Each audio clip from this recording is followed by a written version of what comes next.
আগে জেনেনি আসলে গুম সংক্রান্ত কি বিশাল অপরাধ হাসিনা আর তার দলবল করেছিল। এটা নিয়ে একটা ডকুমেন্টারি হয়েছে 1 ঘন্টার বেশি সময়ের, আপনারা পারলে দেখে নেন। আমি ওইখান থেকেই দেখাবো কিছু বিষয় আপনাদের উপযোগী কইরা। ওয়াকার কি কি ঝামেলা করেছে, কেন করেছে, আর ওয়াকারের জন্য কি অপেক্ষা করতেছে সেটাও আমরা এই আলোচনায় জানবো। আপনারা আয়না ঘরের কথা শুনেছেন না? মানে দেশে তো জেলখানা আছে, তাহলে আয়না ঘর কেন লাগে? আর আয়না ঘরে কারা ছিল? আয়না ঘরে ছিল গুমের শিকার হতভাগ্যরা। হাসিনার আমলে কয়েক হাজার গুম হয়েছে। গুম কমিশনে অভিযোগ জমা পড়েছে 1676টা। গুম কমিশনই বলে যে এটা একটা সামান্য অংশ, গুমের শিকার একটা বড় অংশই ঝামেলা এড়ানোর জন্য অভিযোগই করতে চায় না। শোনান এডিটর সাহেব কি বলে গুমের শিকার ব্যক্তিরা। ওই ওপেন দিয়ে ভাবে সাক্ষাৎকার দিব না, কারণ ওটা এভিডেন্স থেকে যাবে। আমার আজ হোক কাল হোক আমার তো আসলে পরেরটাও চিন্তা করা লাগবে, ফ্যামিলি আছে। এমনি তো অত্যাচারের শিকার হয়েছি, গুম ছিলাম, মিথ্যা মামলা নিয়ে জেলে ছিলাম, এখনো স্টিল নাও হাজিরা দিচ্ছি। ওই মানে 16 সালে গুম হওয়ার কনসিকুয়েন্স এখনো বিয়ার করতেছি। আমার ফ্যামিলি স্টিল নাও সাফারার, আমার ক্যারিয়ার ধ্বংস, সবকিছু ইয়ে হয়ে গেছে। শুনলেন তো? তো জেলে নিতে হইলে তো একটা প্রসিডিওর লাগবে, আদালতে নিতে হবে, আপনি জামিনের আবেদন করতে পারবেন, উকিল নিয়োগ করতে পারবেন, সবার উপরে আপনার বিরুদ্ধে তো অভিযোগ লাগবে একটা, যে আপনি একটা অপরাধ করছেন, তাই না? প্রমাণ লাগবে। যার বিরুদ্ধে অভিযোগই নাই তারে কি করবে? যেমন ধরেন ব্যারিস্টার আরমান, সে তো কোনো অপরাধ করেনি। ব্রিগেডিয়ার আজমি, সে তো কোনো অপরাধ করেনি। হুম্মাম কাদের চৌধুরী, সে তো কোনো অপরাধ করেনি। তাদের তো জেলে দেওয়া যাবে না, গ্রেপ্তার করা যাবে না। তাদের রাখতে হবে এমন একটা কয়েদখানায় যেখানে দেশের আইন আদালত কিছুই কাজ করবে না, সব গায়েব করে দিবে। যারা হাসিনা শাসনের জন্য চ্যালেঞ্জ, তাদের জন্য আয়না ঘর। এবং এই আয়না ঘর করছে বাংলাদেশ রাষ্ট্রের বাহিনীগুলা, সেখানে পশুর মতো রাখতো মানুষদেরকে। আর আয়নাঘর একটা না, সারা দেশে ছিল 800 আয়নাঘর। দেখেন প্রত্যন্ত অঞ্চলেও এরকম অনেক আয়নাঘর ছিল। আমরা জেনেছি এটার সংখ্যা কয়েকশো, মেবি 700 থেকে 800। সবচেয়ে বড় আয়নাঘর যেটা, সেটা ছিল ঢাকা ক্যান্টনমেন্টের ভিতরে। এখানে কাউকে বছরের পর বছর আটকে রাখা হইতো, কাউকে কিছুদিন আটকে রাখার পরে মনে করা হইতো তারে আর বাঁচায় রাখা যাবে না, তাহলে হয় মাইলে ফেলে তো ক্রস ফায়ার সাজায়, অথবা মৃত্যুটাকে দুর্ঘটনা সাজায় দেখানো হইতো। শোনেন, নতুন যারা অফিসার সংযুক্ত হতেন র্যাবে বা র্যাব ইন্টেলে, তাদেরকে বলা হতো একজন মোরগ নামাও বা প্যাকেট নামাও, গুলি করো।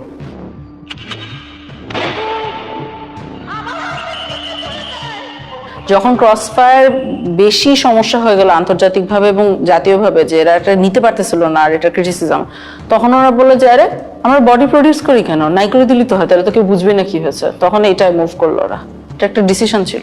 আরাফাতকে তো পালাইতে সাহায্য করছে ওয়াকার। আরাফাত ধরা পড়েছিল, নিউজ বাড়াইছিল, কেমনে পলাইলো? তারপরে আয়নাঘর ভিজিট করতে দিবে না ওয়াকার প্রফেসর ইউনুসকে, বাধ্য হইয়া দিচ্ছে। এই যে জেনারেল আকবর, যার নামে আজকে ওয়ারেন্ট বেরিয়েছে, সে গুম কমিশনে স্বীকার করছে, সাক্ষ্য দিছে, তাকেও পালাইয়া যাইতে দেওয়া হয়েছে। দেখান এডিটর সাহেব তার সাক্ষ্য দেখান।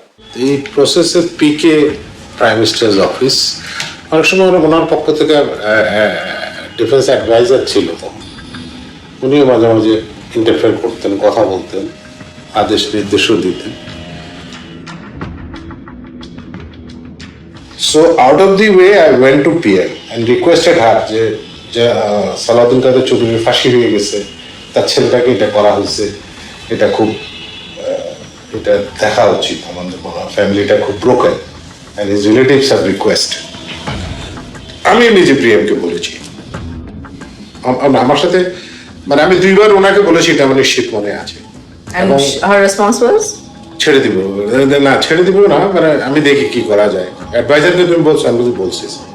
এবং ওনার কি ক্ষমতা ছিল তখন ওটাকে সমাধান করার? অর্থাৎ ধরেন উনি চাইলে কেউ বের করে দিতে পারতো? পিএম চাইলে হবে না, মানে এটা উনি যা চাইবে তাই হবে। এইটাই তো প্রথম গ্রেপ্তারি পরোয়ানা না, এর আগেও গ্রেপ্তারি পরোয়ানা হয়েছে সেনা অফিসারদের বিরুদ্ধে, কাউরে গ্রেপ্তার করতে দেয় নাই ওয়াকার। সে বলে এতে সেনাবাহিনীর মরাল নষ্ট হবে। যুক্তির মায়েরে বাপ, নিজেরা নিজেদের সৈনিক বৃত্তিকে কলঙ্কিত করছে, নিজেকে নিছক একজন ঠান্ডা মাথার খুনি বানাইছে, তাতে মরাল নষ্ট হয় না। ক্যান্টনমেন্টের মধ্যে আয়না ঘর বানায় রাখলে মরাল নষ্ট হয় না। মোটা আজিজকে শেখ হাসিনার বডিগার্ডের ভাই কোটায় আর মোটা ওয়াকারকে জামাই কোটায় সেনা প্রধান বানাইলে মরাল নষ্ট হয় না। বিডিআর এ 57 সেনা অফিসারকে ইন্ডিয়া খুন করাইলে মরাল নষ্ট হয় না।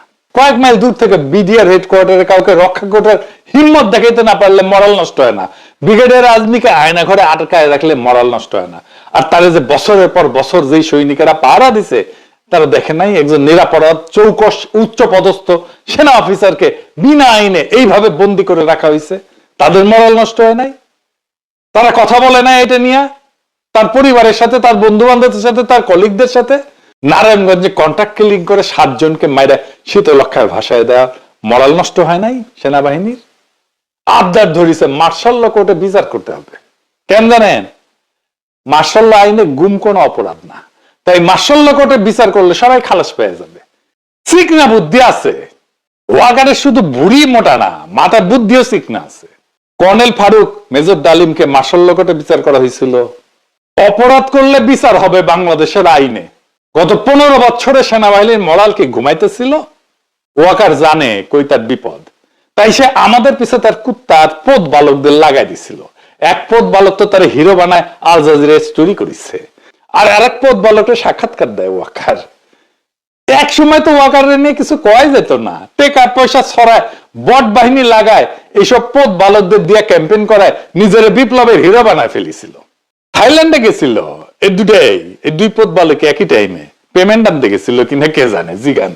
আমি শুনেছি ডিজিএফআই পেমেন্ট দিছে, থাইল্যান্ডে নিয়েছে, তবে ওইটাই লাস্ট পেমেন্ট। ডিজিএফআই ওই ফান্ড জয় বাংলা হয়ে বিশাল একটা বিজয় হয়েছে আমাদের। এই বিজয়ে আওয়ামী লীগের কফিনে শেষ পেরেক লাগানো হয়েছে। এইটা সাহেব একটা পেরেক লেগে দেন কফিনে, একই সাথে মোদিরে পাইরে ফেলার ব্যবস্থা করাইছে। 2024-এর 5ই আগস্ট থেকে আজ পর্যন্ত আমরা গুমের পেছনে জড়িতদের বিচারের দাবিতে এক ভয়ঙ্কর শক্তির বিরুদ্ধে লড়াই করছি। সেই লড়াইয়ে বিজয় আসছে প্রাথমিক বিজয়। প্রথম ধাপে আমরা ওয়াকারকে পরাজিত করতে পারছি। আন্তর্জাতিক অপরাধ ট্রাইব্যুনাল এক ঐতিহাসিক পাহাড় সম কঠিন কাজ করছে। জয়েন্ট ইন্টারোগেশন সেল এবং TFI task force for interrogation, এই সেলে গুম এবং নির্যাতনের 2 মামলায় মোট 30 জনকে আসামি করা হয়েছে এবং এর মধ্যে আছে ডিজিএফআই এর সাবেক অনেকগুলা পরিচালক এবং আর্মির, সেনাবাহিনীর উর্দি পড়া দুর্বৃত্তরা। তবে এই ঘটনা থেকে বাংলাদেশের মিডিয়া কারা নিয়ন্ত্রণ করে সেটা ধারণা পাওয়া গেছে। আমার দেশ এবং কয়েকটা সামান্য গণমাধ্যম ছাড়া কেউই সাবেক ডিজিএফআই এর কর্মকর্তাদের বিরুদ্ধে গ্রেপ্তারি পরোয়ানার খবরটাতে ডিজিএফআই শব্দটা পর্যন্ত ব্যবহার করেনি। সবার শিরোনামে ছিল শুধু হাসিনা আর সাবেক সেনা কর্মকর্তাদের নাম। দেখেছেন, ডিজিএফআই এর নাম শুনলে কাপড় নষ্ট করে ফেলে। এই জেনারেল ওয়াকার গুম খুনে জড়িতদের রক্ষায় আগামী নির্বাচনে সহায়তার আশ্বাস দেয়া বিভিন্ন রাজনৈতিক দল এবং ব্যক্তিদের নানা প্রস্তাব দিয়ে আসতেছিলেন। এমনকি কিছু মানুষকে সামরিক এলাকায় পিএনজি করেছে। পিএনজি মানে জানেন তো, পার্সোনা নন গ্রাটা, মানে এদের সেনানিবাসে ঢুকতে দেওয়া হবে না। ওয়াকার তো পারলে তার বোন কাটাল রানীর ক্ষমতায় রাখতো। এখন ও যাই করুক ব্যর্থ হবে, কারণ সে মিত্র হিসেবে বেছে নিছে কালপ্রিটদের, দুর্বৃত্তদের, এবং তার মিশন হইতেছে দুর্বৃত্তদের রক্ষা করার। জিয়াউল হাসান নিজের হাতে এরকম মানুষকে মারছে। শুনেন স্বীকারোক্তি। যখন যাওয়া শুরু হলো, আমরা ইয়েতে যাওয়ার পরে উনি ডেস্টিনেশনটা আগে থেকে বলে না কোথায় যাবে, এই সাউথের দিকে যাবে। যাওয়ার পরে তারপরে বলে স্লোডাউন, যখন স্লোডাউন বললে তখন বুঝে যায় কোন প্রক্রিয়া শুরু হবে। যখন হলের ভিতর দিকে তাকে তুলে নিয়ে আসে, সিমেন্টের বস্তা কিন্তু বাইরে থাকে স্যার, হলের মুখটা খুলে একজন করে তুলতেছে স্যার, সিমেন্টের বস্তা দিয়ে সে বেড়ে ফেলতেছে, পাথর হচ্ছে হাঁটু বড় গেছে, হাঁটু বড় বড় গেছে। পায়ের কাছে সিমেন্টের বস্তা থাকে, একদম কর্নারে রাখছে, সেকেন্ড ম্যান স্যার চিলোটা যাইছে, চিলোটা দিয়ে দেখছে সব। তাদের পছন্দের জায়গাটা হলো মাথা স্যার, মাথার এখানে বা পাশে বালিশ থেকে তারপরে একদম দুই রাউন্ডটা ফায়ারের প্রয়োজনটা কখনো যদি কখনো তার মনে হচ্ছে কারো হাত কেটে গেছে তখন উনি করতে পারবেন। ঢাকায় সুন্দরবনের দস্যুদের কাছ থেকে উদ্ধার করে একটা ট্রলার ব্যবহার করা হতো এই কাজে। এইটা সাহেব দেখান সেই স্বীকারোক্তি। দস্যুদের কাছ থেকে উদ্ধার করা ট্রলার, যেটা জেনারেল জিয়াউল হাসানের টিম এটা এনেছিল, এবং পরবর্তীতে আমরা জেনেছি যে জিয়াউল হাসানের প্রত্যক্ষ তত্ত্বাবধানে অনেক মানুষকে ওখানে নিয়ে যাওয়া হতো রাতের গভীর রাত্রে। এই জায়গাটা এবং বন্দিরা থাকতো বুঝছেন এখানে এই ডেকের উপরে কোনো কোনো সময় তো ডেকের ভিতরে থাকে, এন্ড দেন অফিসাররা কারণ ডেকের ভিতরে না থাকলে দেখা গেলো মাঝে দেখে ফেলি এরকম হবে। ওরা সবই এখানে এখানে বা কেউ কেউ এখানে থাকতো, এন্ড দেন এখানে এনে শুট করে এখান থেকেই ফেলে দিবে। ওখান থেকে ফেলি ওখানে ওখানে কুইক অ্যাকশন। তার হচ্ছে গিয়ে এখানে যাওয়ার পরে এই যে মানুষটাকে শোয়ালেন যাওয়ার পরে বাঁধার পরে তারপরে আপনার গুলি করে ফেলা দেওয়া হয়। এদিকে বাঁধার রশিটা রেডি থাকে, ওইদিকে সিমেন্টের বস্তার সাথে রশি বাঁধা রেডি, যেমন রশি বাঁধার থেকে সিমেন্টের বস্তা খুলে না যায়, তারপরে বাকি রশিটা এখন এটা কোমরের সাথে দিয়ে বাঁধা সবচেয়ে সহজ, that of any other places of the whole body. এখানে গুলি করে লোয়ার পোর্শন ধরে ফেলে দিল। কে ফেললো?